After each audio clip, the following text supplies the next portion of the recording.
Hello friends, आपका स्वागत है मेरे यूट्यूब चैनल एडू कलर्स में।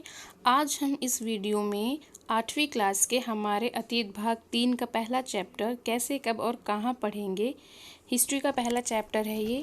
अगर आपको मेरा वीडियो अच्छा लगता है तो कृपया इसे लाइक और शेयर ज़रूर करें।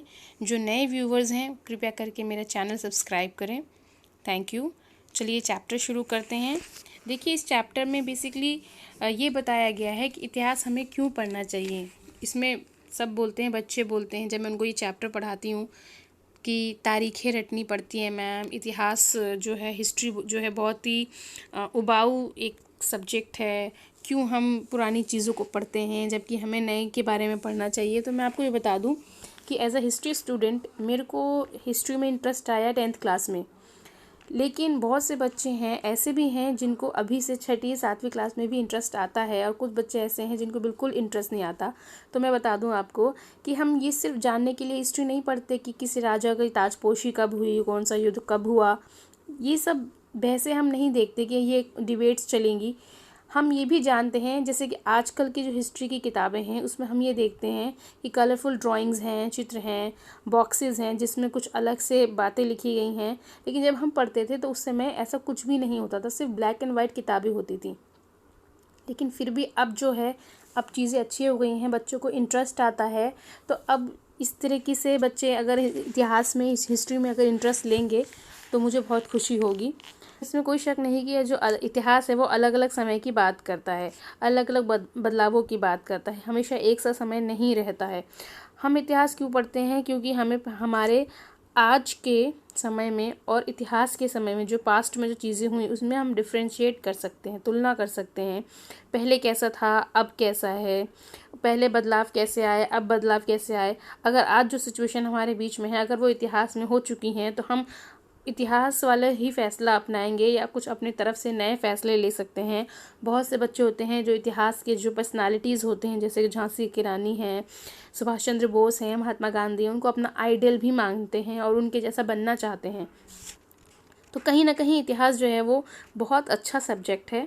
और हम सिर्फ ये नहीं देख लेते कि हाँ इतिहास में सिर्फ युद्ध हुए थे या क्या हुए थे। नहीं, इतिहास में हमारा आर्थिक इतिहास भी है, सामाजिक इतिहास भी है कि किस तरीके से जो लोग हैं वो अपना चारागाह का इस्तेमाल करते थे, अपने जानवरों को कैसे पालते थे, खेती कैसे करते थे, कौन कौन सी फसल उगाते थे।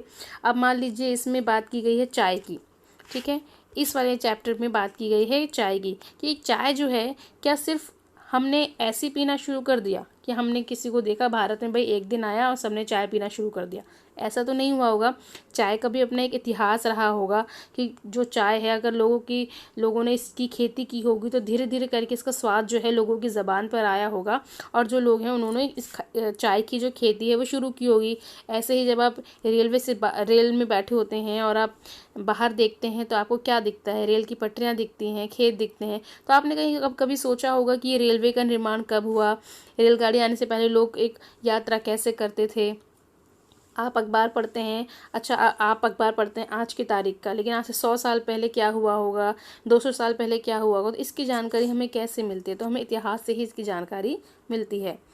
अब ये सारी जो चीज़ें कि भाई, जो मैंने जैसे आपको बताया चाय का इतिहास, तो चाय का इतिहास जो है इसमें बताया गया है कि लिप्टन टी जो थी, ये जो आप देख रहे हैं लिप्टन टी, इसका भी अपना इतिहास है। और ये धारणा बन गई थी कि जो लिप्टन टी है वो उसको पीते ही शाही लोग हैं, जो शाही लोग हैं, अंग्रेज़ लोग हैं, वही इस चीज़ को पीते हैं।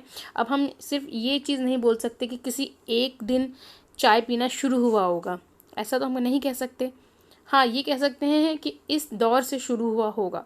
ऐसा हम ये भी नहीं कह सकते कि जो राष्ट्रीय आंदोलन हुए वो किसी एक दिन शुरू हो गए और या उससे हमारी अर्थव्यवस्था में किस तरह बदलाव आया, हम इसके बारे में बात कर सकते हैं।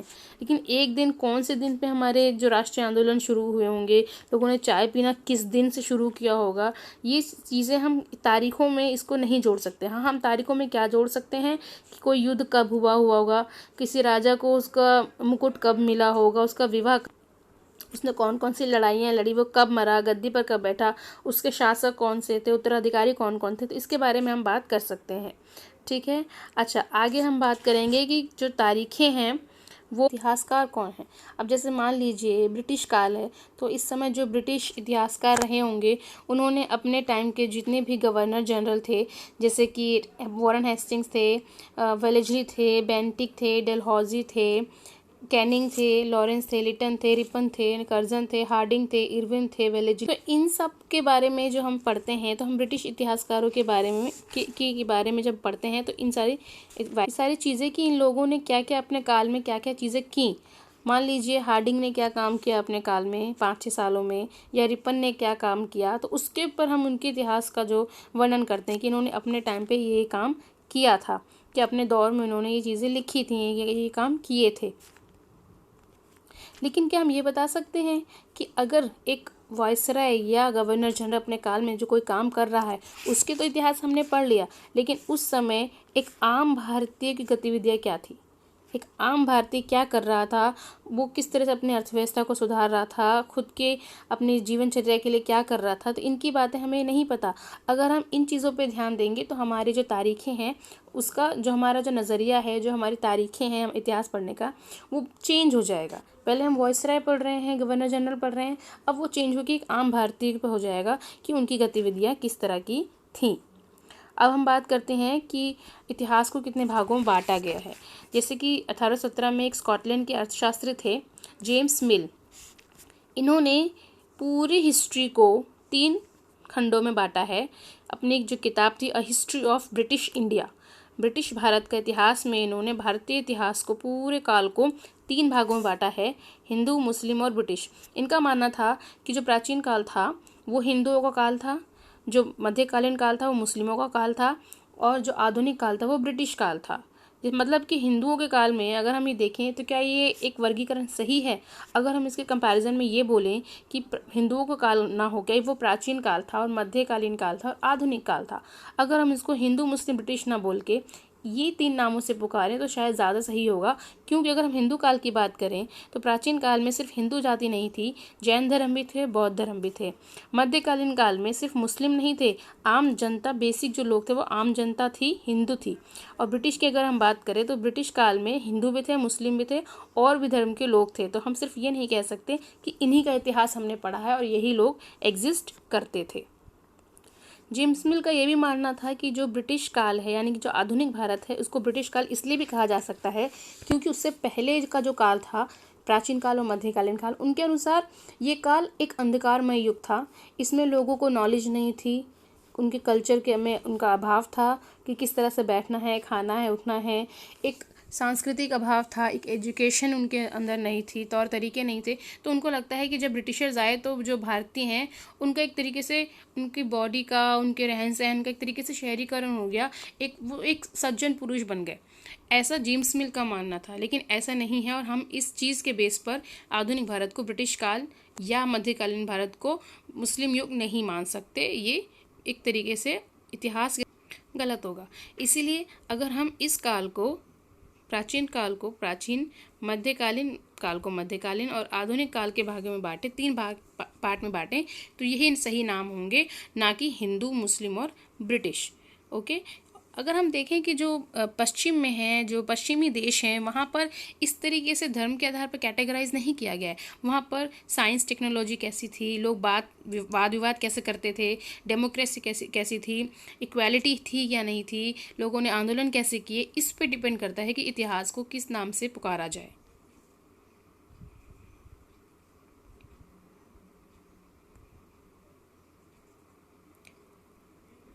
अब हम बात करते हैं औपनिवेशिक। एक देश दूसरे देश को राजनीतिक, आर्थिक, सामाजिक और सांस्कृतिक तौर पर अगर जकड़ लेता है, वहाँ में इन सारी चीज़ों में वो चेंजेस कर लेता है, तो वो जो देश है उस देश का एक तरीके से औपनिवेशीकरण हो जाता है, उसका गुलाम बन जाता है। तो ये तो हो गया कॉलोनिज्म यानी कि औपनिवेशीकरण। अब हम बात करते हैं कि भारतीय इतिहास में पिछले 250 सालों में अगर हमें लिखित इतिहास चाहिए तो इतिहासकारों ने कौन कौन से स्रोत अपनाए, क्या क्या चीज़ें इकट्ठा की। अब जैसे मान लीजिए प्रशासन जो है वो अभिलेख तैयार करता है। अभिलेख क्या होता है कि अपने हाथों से कोई चीज़ लिखना, और ऐसे लिखना कि वो जो है अतीत में छूट जाए और उसको हम एज अ हिस्ट्री का सोर्स के रूप में उसको अपना सकें। हमें कुछ डॉक्यूमेंट संभाल के रखने हैं, जैसे मान लीजिए कोर्ट कचहरी के डॉक्यूमेंट हैं, या फिर किसी ऑफिस के, हमारे सरकारी ऑफिस के, हमारा सेक्रेटेरिएट है, हमारा कलेक्ट्रेट का ऑफिस है, वहाँ के कोई डॉक्यूमेंट है उसको हमें संभाल के रखने हैं। तो उसके लिए आर्काइव बनाए गए, यानी कि ऐसी जगह म्यूजियम टाइप के बनाए गए यहाँ पे, जहाँ पे आप अभिलेखों को रख सकें, वहाँ पे उसको संभाल के, उसकी कॉपीज़ को, उसके लिखित दस्तावेज़ों को संभाल के रख सकें। इस तरीके से जो अभिलेखागार थे वो ऑफिस बना हो रही है।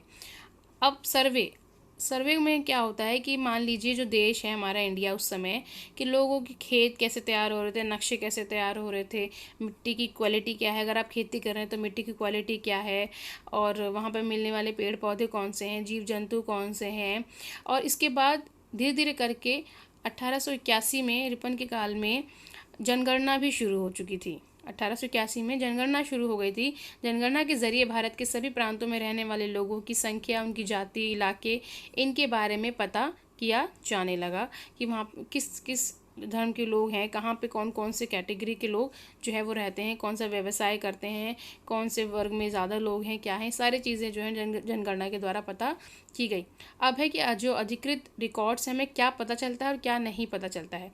अब मान लीजिए हमने इस तरह के डॉक्यूमेंट तो संभाल के रख लिए, उससे हमें पता चल गया कि भाई खेत कैसे हैं, लोग कैसे अपने काम धंधा कर रहे हैं, ये सब चीज़ें हमें पता चल गई।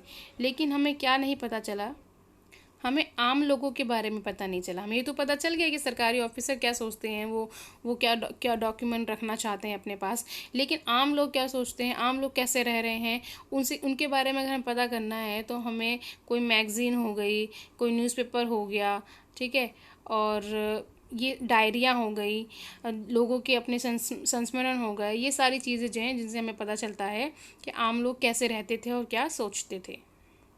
लेकिन उसके बावजूद भी जो लोग पढ़ना जानते थे, क्योंकि टाइपिंग और प्रिंट का आविष्कार हो चुका था, जो लोग मैगज़ीन या संस्मरण या अखबार पढ़ना जानते थे, तो वो लोग वही लोग पढ़ सकते हैं जो पढ़े लिखे हैं।